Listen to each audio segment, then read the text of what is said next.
Reek led the engines down the old disused track. "Reek, do you know where you're going?" asked Edward. "You worry too much, Edward. I know what I'm doing. But you only just arrived. And where's Ferdinand?" asked Lady.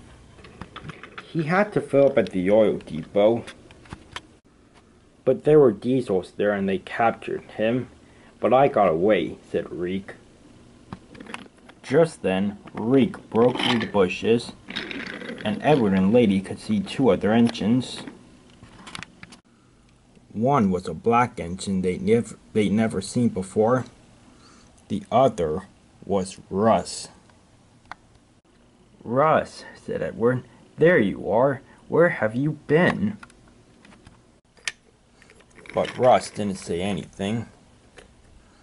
The boss puffed away, and Russ followed behind. "Well, that was rather rude," said Edward. "Well, you were rude to him," said Reek. "You shunned him after the events of the big city accident, and you called him Russ. Russ is only his Sodor name." "What are you talking about?" asked Edward. "You think you know Russ, but you don't," said Reek. "There's more to his life than you know. Russ's real name is Iron Patriot. He was built as a military engine. He started with the name Patriot, named after his class. He and a few other engines helped transport the military around England where the roads couldn't go. Patriot was as strong and tough as iron, so that earned him the nickname Iron Patriot. One day, your controller needed an engine, so we sent Patriot, and his name was changed to Russ. And the whole story of him escaping from scrap was a lie. After the events of the big city accident, he decided to go back to us, and he's been with us in London all this time." Edward and Lady were speechless. "Well," Lady finally said, "what's the story with that black engine?" So Reek told the engines all about the boss's plan. "So you lied about being separated from your ship?" said Edward. "Yes," said Reek. "Sometimes an engine's gotta do what an engine's gotta do." "Well," said Lady, "as much as I want to say that the boss's plan is good, we can't let Patriot stop those diesels on his own. We need to help him, and besides, Thomas is in trouble." "Sorry," said Reek, "but my orders are to keep you guys back here for two reasons. One, you guys will be safe back here. Two, the boss doesn't want anyone interfering with his plan. Needless to say, he thinks you're inexperienced."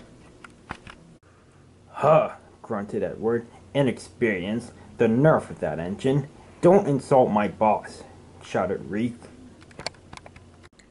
"We've dealt with this kind of thing before," said Lady. "We can stop those diesels."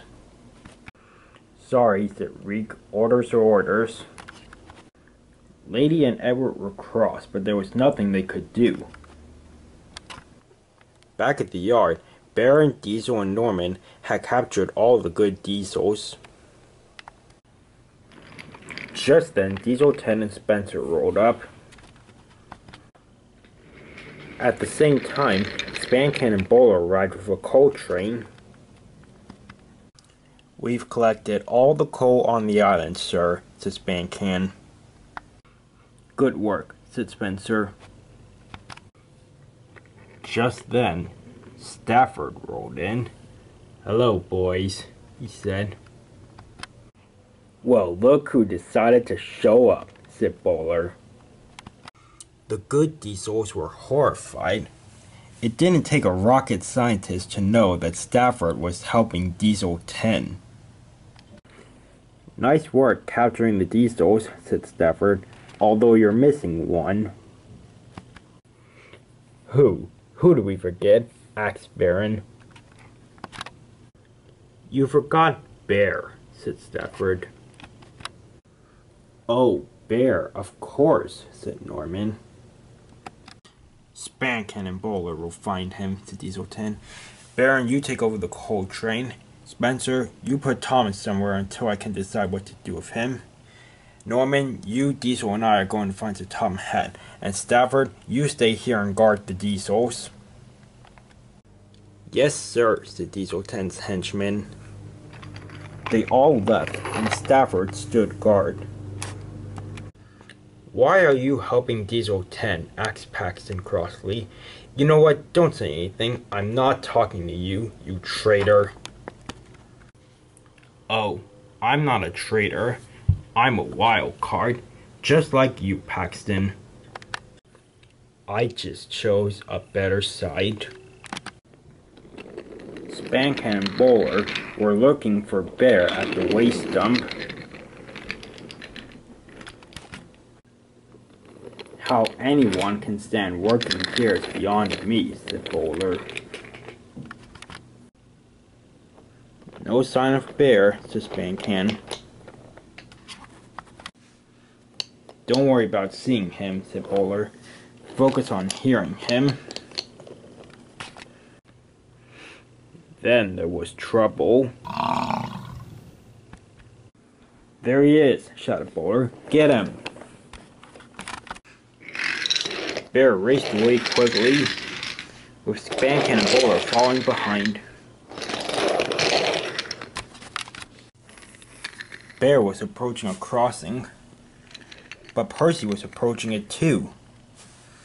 Bear honked his horn to get Percy to stop, but Percy thought Bear was saying hello. But when he saw Bear approaching fast, Percy realized he had to stop, but he couldn't. Percy shut his eyes as he and Bear hit each other on the crossing and derailed. Haha, we got him, said Bowler.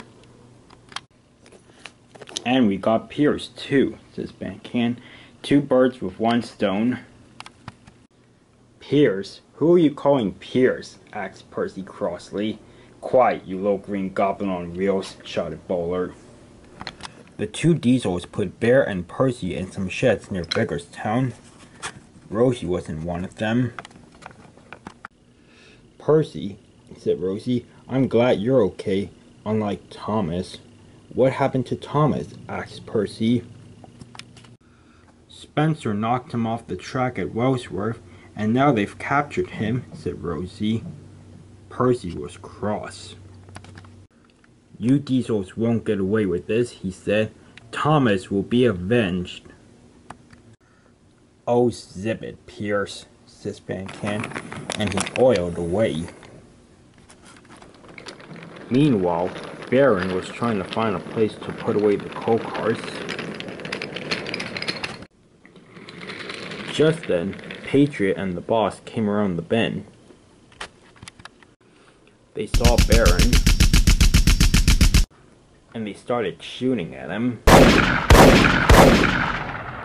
Great Scott, cried Baron. He picked up speed.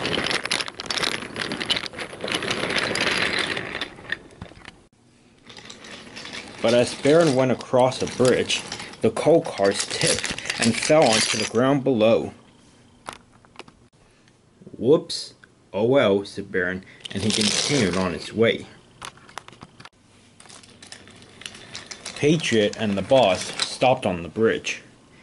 They looked down at the coal cars. We'll have to fix that later, said the boss. They hurried to the junction and went left. But Baron had gone right.